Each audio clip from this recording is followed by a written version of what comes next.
नमस्कार, जय श्री कृष्णा। पुष्टि मार्ग के आकर्षण नंदलाल न्याती माहेश्वरी जी द्वारा रचा गया ग्रंथ नित्य लीलास पूज्यपाद गोस्वामी श्री 1008 श्री रणछोड़ाचार्य जी महाराज श्री को समर्पित है। गोस्वामी कल्याण राय जी और गोस्वामी श्री गोपाल लाल जी महाराज द्वारा अनुमोदित और शुभ कामनाओं से पुष्ट यह ग्रंथ पुष्टि भक्त माता श्रीमती शकुंतला देवी व्यास जी की प्रेरणा से आप तक पहुंचाने का लाभ मैं अशोक व्यास ले रहा हूं। जय श्री कृष्ण। जय श्री कृष्ण शरणम मम, श्री कृष्ण शरणम मम, श्री कृष्ण शरणम मम।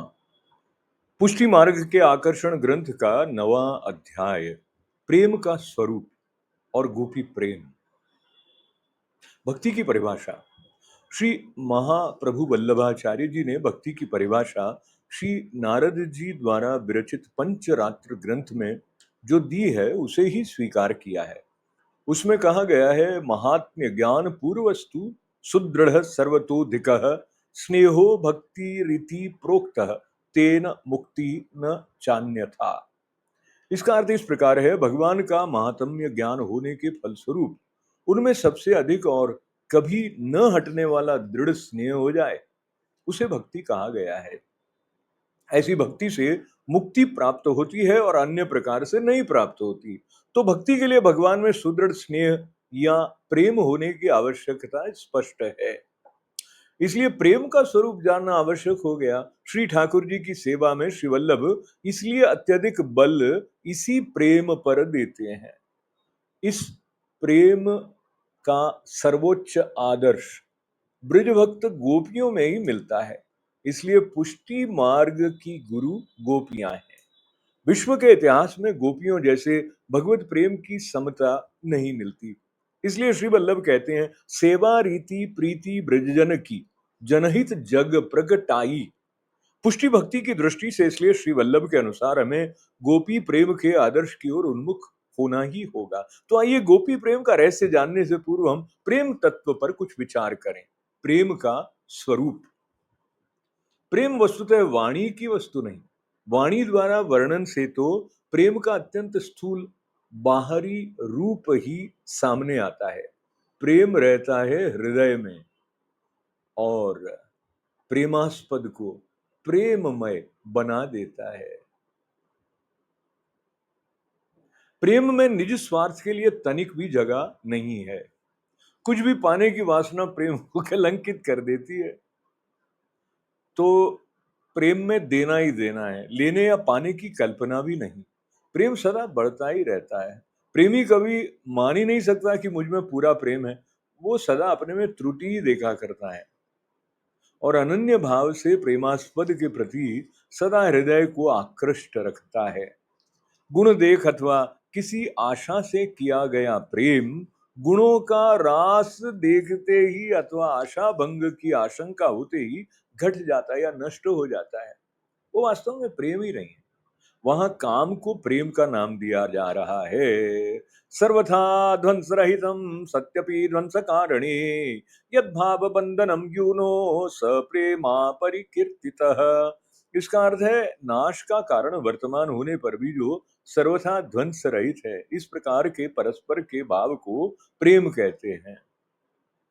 प्रेम सदा बढ़ियो करे ज्यो शशि कला सुवेश पे पूनो या में नहीं ताते कबहू न शेष। ऐसा प्रेम वस्तुतः केवल भगवान में उनके प्रेमी भक्त का ही हो सकता है। नारद जी ऐसे प्रेम का लक्षण बताते हुए कहते हैं, अनिर्वचनीयम प्रेम स्वरूपम मूकास्वादनवत् प्रकाश्यते क्वापि पात्रे गुणरहितं कामनारहितं प्रतिक्षण वर्धमानम अविच्छिन्नं सूक्ष्मतरमनुभव स्वरूपम तत्प्राप्य तदेवावलोकयति तदेव शृणोति तदेव चिंतयति। ये नारद भक्ति सूक्त 51 से 55 में कहा गया। इसका अर्थ है, प्रेम के स्वरूप का उसी प्रकार वर्णन नहीं किया जा सकता जैसे गूंगा स्वाद का वर्णन नहीं कर सकता। ऐसा प्रेम किसी बिरले भाग्यवान अधिकारी परम विषय विरागी भगवद अनुरागी भक्त में ही प्रकट होता है। ये प्रेम गुणों से रहित है। इसमें कामना की गंध नहीं, ये हर क्षण बढ़ता ही रहता है। इसका प्रवाह सदा अटूट रहता है। ये अति सूक्ष्म है, केवल अनुभव से ही जाना जा सकता है। इस प्रेम को पाकर भक्त केवल प्रेम को ही देखता है, प्रेम को ही सुनता और प्रेम का ही चिंतन करता है। प्रेम हरि को रूप है, त्यों हरि प्रेम स्वरूप। एक होई द्वै में लसे, ज्यों सूरज अरु धूप। ऐसे प्रेम भाव को प्राप्त गोपियों की दशा का नमूना देखिए। अरे जित देखो तित श्याम मई है, श्याम कुंज वन जमुना श्यामा, श्याम गगन घन घटा छई है। सब रंगन में श्याम भरो है, लोग कहत यह बात नहीं है। मैं बोरी की लोगन ही की श्याम पुतरिया बदल गई है।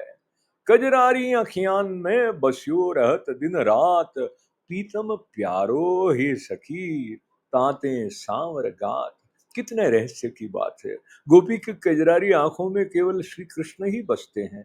जगत में उसकी आंखें और किसी को देखती ही नहीं। सारांश ये निकला, प्रेम अनिर्वचनीय है। प्रेम प्रेम के लिए ही किया जाता है। उसमें प्रेमास्पद का सुख ही अपना सुख होता है। प्रेमास्पद के सुखी होने में यदि प्रेमी को भयानक नरक यंत्रणा भोगनी पड़े तो उसमें भी कुछ सुख मिलता है, क्योंकि वो प्रेमास्पद के अस्तित्व में अपना अस्तित्व विलीन कर चुका है। उसमें एक विलक्षण मस्ती होती है जो नियमों की ओर देखना नहीं जानती। नियमों की ओर देखना नहीं जानती, नियम बंधन अनायास आप से आप टूट जाते हैं, जानबूझकर नहीं तोड़े जाते। वो प्रेमास्पद द्वारा की गई आज्ञा में भी सुख ही मानता है। प्रेम का आकार असीम है। तत्सुखे सुखित्वम ही उसका लक्ष्य है। प्रेमास्पद की अग्निवत धधकती हुई विरह वेदना में भी उसे इसलिए सुख है क्योंकि प्रेमास्पद को तो सुख मिल रहा है। उसमें मैंपन और निज स्वार्थ का तो लेश ही नहीं। कबीर दास जी ने ठीक ही कहा है, जब मैं था तब हरि नहीं, अब हरि है मैं नाही। प्रेम गली अति सांकरी, तामे दो न समाही। गोपियों का भगवान बालकृष्ण के प्रति ऐसा ही प्रेम था। अब गोपी प्रेम पर आते हैं।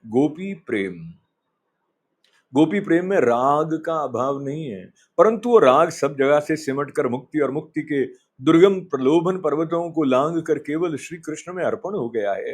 गोपियों के मन प्राण सब कुछ श्री कृष्ण ही है। इहलोक और परलोक में गोपियां श्री कृष्ण के अन्य किसी को भी नहीं जानती। उनका जीवन केवल श्री कृष्ण सुख के लिए है। उनका जागना, सोना, खाना, पीना, चलना फिरना, श्रृंगार सज्जा करना, गीत गाना, बातचीत करना, सब श्री कृष्ण को सुख पहुंचाने के लिए है। श्री कृष्ण को सुखी देखकर ही संपूर्ण कामनाओं से सर्वथा शून्य उन गोपियों को अपार सुख होता है। भगवान कृष्ण ने स्वयं कहा है, निजांगमपि आगोप्यो ममेति समुपासते ताव्याः परम न मे पार्थम निगूढ़ प्रेम भाजनम। इसका अर्थ है, हे अर्जुन, गोपियां अपने शरीर की रक्षा मेरी सेवा के लिए ही करती हैं। गोपियों को छोड़कर मेरा निगूढ़ प्रेम पात्र और कोई नहीं है। यहाँ कोई ये प्रश्न कर सकता है कि सुख समुद्र विज्ञानानंद घन भगवान को सुख पहुंचाना कैसा? क्या गोपियों के द्वारा ही भगवान को सुख मिलता है? भगवान क्या स्वयं सुख संदोह सुख समूह नहीं है? इस प्रश्न का समाधान इस प्रकार है। भगवान अवश्य सुख सागर हैं। शक्तिमान भगवान की ही लादिनी शक्ति तो श्री राधा है। भगवान इस शक्ति को अपनी वंशित ध्वनि द्वारा सदा अपनी ओर खींचते रहते हैं। भगवान की यह शक्ति स्वाभाविक ही अपनी सारी अनुगामिनी शक्तियों सहित सदा सर्वदा भगवान की ओर खींचती रहती है, और भगवान उस आह्लाद को पाकर पुनः उसे उन्हीं शक्तियों को प्रेमी भक्तों को बांट देते हैं। भक्त भगवान की वंशित ध्वनि, भगवान का आह्वान सुनकर घर द्वार की सुधि बुलाकर प्रमत्त होकर अपना सर्वस्व न्योछावर कर भगवान को सुखी करने के लिए दौड़ता है। भगवान उसकी दी हुई सुख की भेंट स्वीकारते हैं, फिर उसी को लौटा देते हैं। दर्पण में अपनी शोभा भरकर दर्पण को शोभा युक्त बनाने वाला पुरुष उस शोभा को स्वयं ही वापस पा जाता है। वो सुख लौटकर उसी को मिल जाता है। इस प्रकार परम सुख सागर भगवान गोपियों के सुख की भेंट को स्वीकार कर, उनकी इस कामना हो कि श्री कृष्ण में देखकर हमारी सेवा स्वीकार कर हमारे साथ क्रीड़ा कर सुखी हो, पूरी कर देते हैं। भगवान सुखी होते हैं और वो सुख अपरिमित रूप में बढ़ाकर उन्हीं को दे देते हैं। गोपियों के प्रेम की यही विशेषता है कि गोपियों को निज सुख की कामना रत्ती भर भी नहीं है। उनके मन में अपने सुख के लिए कल्पना ही नहीं होती। वे तो अपने द्वारा श्री कृष्ण को सुखी देखकर ही दिन रात सुख समुद्र में डूबी रहती हैं। गोपियों का प्रेम काम कालिमा शून्य है। वो निर्मल भास्कर है, सर्वथा दिव्य, अलौकिक और शुद्ध है। हम विषय विमोहित जीव काम को प्रेम मानकर पाप पंख में फंस जाते हैं। काम तो विष मिला हुआ मधु है, जबकि प्रेम दिव्य अलौकिक सुधा है। काम थोड़ी ही देर में दुख के रूप में बदल जाता है, जबकि प्रेम की तो प्रत्येक कसक में ही सुख सुधा का स्वाद मिलता है। काम में इंद्रिय तृप्ति है, प्रेम में तन्मयता। भगवान के सुख की नित्य प्रबल आकांक्षा है। काम इंद्रिय तृप्ति सुखरूप दिखने पर भी परिणाम में दुख रूप है। प्रेम सदा अतृप्त होने पर भी नित्य परम सुख रूप है। काम खंड है, प्रेम अखंड है। काम क्षयशील है, प्रेम नित्य वर्धनशील है। काम में विषय तृष्णा है, प्रेम में विषय विस्मरण है। काम का लक्ष्य विषय है, निज तृप्ति है। प्रेम का विषय पूर्ण त्याग और चरम निज विस्मृति है। यथार्थ शुद्ध प्रेम तो काम का नाश करने वाला है। अपना तन मन धन रूप यौवन लोक परलोक सबको श्री कृष्ण की सुख सामग्री समझकर श्री कृष्ण सुख के लिए शुद्ध अनुराग करना ही पवित्र गोपी भाव है। इस गोपी भाव में मधुर रस की प्रधानता है। भाव रस 5 हैं: शांत, दास्य, सख्य, वात्सल्य और माधुर्य। इन पांचों में मधुर रस कांता प्रेम सबसे ऊंचा है, क्योंकि शेष चारों रस इसमें विद्यमान है।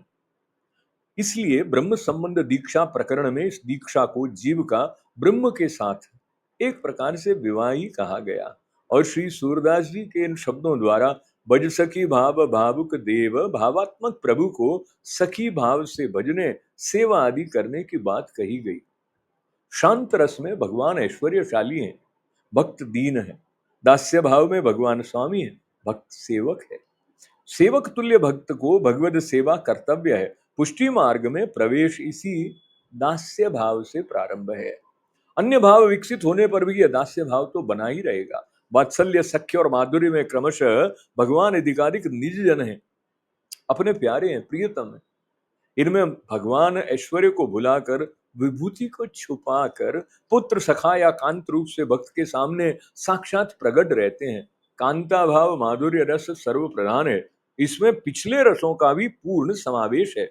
इसमें भगवान की सेवा खूब होती है, इतनी होती है कि सेवा करने वाला भक्त कभी थकता ही नहीं, क्योंकि वो लौकिक मालिक की सेवा नहीं है, प्रियतम भगवान की सेवा है। प्रियतम के सुखी होने में ही अपार सुख है। कांता भाव भी 2 प्रकार का है: स्वकीय और परकीय भाव। भगवान के प्रति होने वाले कांता भाव में परकीय भाव ग्राह्य है, क्योंकि वह स्वकीय भाव से भी श्रेष्ठ है। परकीय भाव में 3 बातें विशेष होती हैं: प्रियतम का निरंतर चिंतन, उनसे मिलने की अतृप्त उत्कंठा और प्रियतम में दोष दृष्टि का सर्वथा अभाव। स्वकीय में सदा एक ही घर में एक साथ निवास होने के कारण ये तीनों बातें नहीं होती। गोपियां भगवान को नित्य देखती थीं, परंतु परकीय भाव की प्रधानता से क्षण भर का वियोग भी उनके लिए असह्य हो जाता था। आंखों पर पलक बनाने के लिए वे विधाता को कोसती थीं। भागवत के 10वें स्कंद के 31वें अध्याय का 15वां श्लोक है: अटति यद भवान ही काननम त्रुटिर युगायते त्वाम पश्यताम कुटिल कुंतलम श्रीमुखम चते जड उदीक्षताम पक्ष्म कृदृशाम। इसका अर्थ है, जब आप दिन के समय वन में विचरते हैं, तब आपको न देख सकने के कारण हमारे लिए एक एक पल युग समान बीतता है। फिर संध्या के समय जब वन से लौटते समय हम गुंगराली अलकावलियों से युक्त आपके श्रीमुख को देखती हैं, तब हमें आंखों में पलक बनाने वाले ब्रह्मा मूर्ख प्रतीत होते हैं। अर्थात एक पलक भी आपको देखे बिना हमें कल नहीं पड़ती, चैन नहीं पड़ता। भगवान का नित्य चिंतन, पल भर के अदर्शन में भी महान विरह वेदना की अनुभूति और सर्वभाव से दोष दर्शन रहित होकर आत्मसमर्पण कर चुकना गोपियों का स्वभाव था। लोकवेद सबकी मर्यादा छोड़ वे कृष्णानुरागिणी बन गई थी। भोग और मोक्ष दोनों ही उनके लिए सर्वथा तुच्छ और त्याज्य थे। श्रीमद् भागवत के 10वें स्कंद के 46वें अध्याय का चौथा और 11वें स्कंद के 14वें अध्याय का 14वां श्लोक जो है वो गोपियों की इसी अवस्था का दिग्दर्शन है। ता मनस मन मनस का आदि और न पारमेश्चम आदि। भागवत के 11वें स्कंद 14वां अध्याय 16वां श्लोक में भगवान के वाक्य हैं, स्वयं भगवान के वाक्य हैं। अनुव्रजाम्यहं नित्य पूययेत् त्यंग्रिरेणुभिः, यानी कि उनकी चरण रज से अपने को पवित्र करने के लिए मैं सदा उनके पीछे पीछे घुमा करता हूँ। तो गोपियों का परकीय भाव दिव्य है और अपने सर्वोच्च स्तर पर स्थित है। उनका माधुर्य रस भाव उत्तरोत्तर बढ़ता हुआ प्रेम स्नेह मान राग अनुराग और महाभाव तक पहुंच जाता है। ये महाभाव केवल इन्हीं प्रातः स्मरणीय गोपियों में ही था। स्वयं मुनिवर श्री सुखदेव जी रासलीला प्रकरण समाप्त करते हुए भागवत के 10वें स्कंद के 33वें अध्याय के 40वें श्लोक में रासलीला कथा के श्रवण यानी पाठ को काम का नाशक बताते हैं। विक्रीडितम धीर। सारांश यह है कि गोपियों में विशुद्ध, विशेष रूप से शुद्ध प्रेम के लिए अपेक्षित ये सभी बातें पूर्ण रूप से थी। महान ज्ञानी उद्धव भी गए तो गोपियों को ज्ञान देने के लिए, पर उन्हें अपनी वियोगावस्था में भी कभी संयोग भगवान कृष्ण के दर्शन और संयोग में पुनः वियोग, इस प्रकार उनकी बार बार अवस्था को देख और उन्हें कृष्ण प्रेम में सराबोर देख और स्वयं निरुत्तर होकर गोपियों के शिष्य बनकर कृष्ण के पास वापस पहुंचे और स्वयं कृष्ण के गोपी रूप में दर्शन कर गोपियों को धन्य कह उठे और स्वयं भक्ति धारा में बह गए और ब्रज में गुल्मलता रूप में ही उत्पन्न होने की आकांक्षा कर उठे ताकि इस प्रकार गोपियों की चरण रज प्राप्त करने का महान लाभ उन्हें मिल सके। स्वयं भगवान कृष्ण अपने को गोपियों का महान ऋणी बताते हैं। अष्ट सखाओं में से एक परम भगवदीय श्री नंददास जी ने इस प्रसंग का कितना मार्मिक चित्रण किया है, उसकी एक झांकी देखिए रास पंचाध्यायी से। तब बोले ब्रजराज कुंवर हो ऋणी तिहारो, अपने मन ते दूर करो यह दोष हमारो। कोटि कल्प लगी तुम प्रति अति उपकार करूं जो, हे मन हरणी तरुणी शवनी अरणी न हो तो। सकल विश्व आप बस कर जी माया सोहत है, प्रेममयी त्यारी माया सो मोही मोहत है। तुम जो करी सो को न करे सुन नबल किशोरी, लोक वेद की सुदृढ़ श्रृंखला तरण सम तोरी। तुम जो करी सो को न करे सुन नवल किशोरी, लोक वेद की सुदृढ़ श्रृंखला तरण सम तोरी। तो इस प्रकरण में पाठकों ने भगवत प्रेम का सही और यथार्थ स्वरूप देखा, उसकी आवश्यकता के दर्शन किए और गोपियों के स्वयं अपने आचरण में उस भगवत प्रेम की किंचित झलक देखी और इस प्रकार इस तथ्य पर भी पहुंचे कि ऐसा भगवत प्रेम भी क्रियात्मक और व्यावहारिक है, पूरी कल्पना का विषय नहीं है। पुष्टि भक्ति इसी गोपी प्रेम की ओर उन्मुख है। गोपी प्रेम ही उसका लक्ष्य है। विश्व इतिहास में अन्य किसी देश में ऐसी मिसाल नहीं है। श्री वल्लभ द्वारा प्रवर्तित पुष्टि मार्ग में इस प्रकार का महान अलौकिक भाव देखने को मिलेगा। यह हुआ पुष्टि मार्ग का नवा अद्वितीय आकर्षण और उसकी उत्कृष्टता। भगवत सेवा करने वाले वैष्णवों को भी गोपी प्रेम आदर्श से प्रेरणा मिलेगी। श्री कृष्ण शरणम मम, श्री कृष्ण शरणम मम, श्री कृष्ण शरणम मम।